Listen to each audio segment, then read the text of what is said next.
Today, as I record this, is a beautiful sunny blue sky day here in Discovery Bay. If I go outside and look to the left, I see Tiger Head Mountain. And then if I walked to the right for a little bit, I'd be soon at Tai Pak Beach and I'd be able to look over to Central. It's all very peaceful and serene.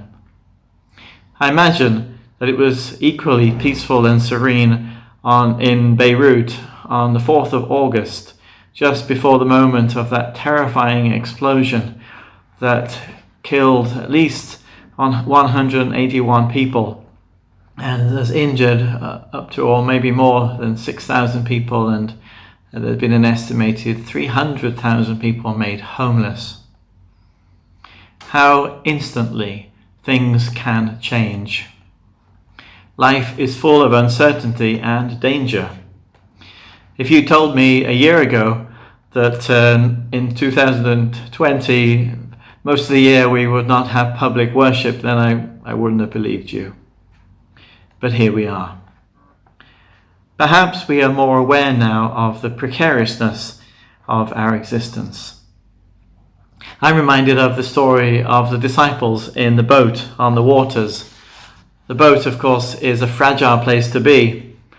And we are like the disciples really in that environment in which they found themselves, full of fragility and danger.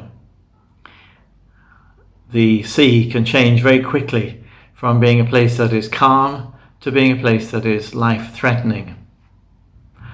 But three things give me reassurance if that's the condition we find ourselves in now. First, in the metaphor of the boat, we're in this boat together, and I'm reassured by that. We can work together or we can work against one another. Working together, cooperating, seems sensible. The pandemic is another reminder that we share one boat, this planet Earth, and it's sensible to collaborate. For we're all vulnerable human beings with the same needs: for shelter, for food, for friends, for love, for freedom. I'm encouraged when people find ways to listen, to talk, to cooperate.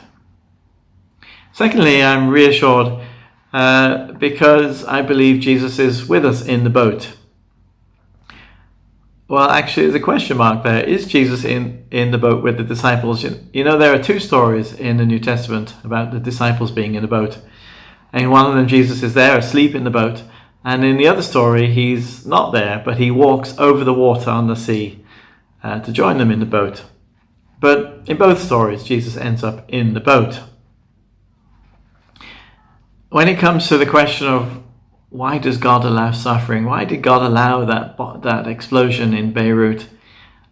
I don't think Christians have a philosophical answer to that. We have lots of things to say about it, but I don't think we have the answer to that question. But we have belief. We have faith.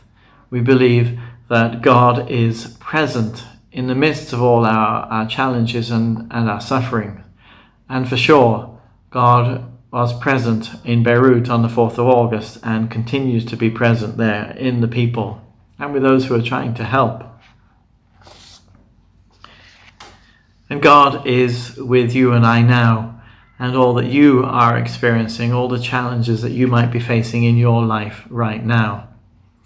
St. Paul wrote that nothing can separate us from the love of God in Christ Jesus. Explosions, disease, trade wars, not even death. God is with us.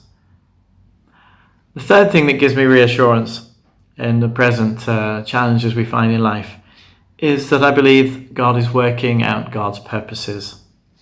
Despite all the fragility and the dangers, I'd rather be living today than, say, 10 centuries ago, 1,000 years ago.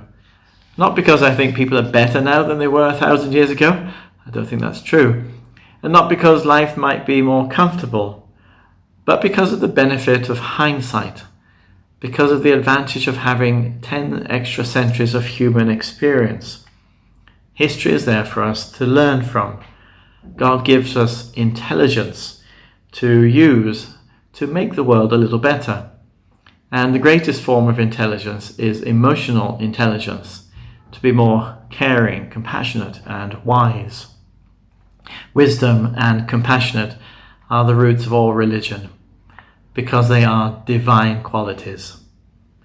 May God give us more wisdom, more compassion, as we coexist in this beautiful but fragile boat.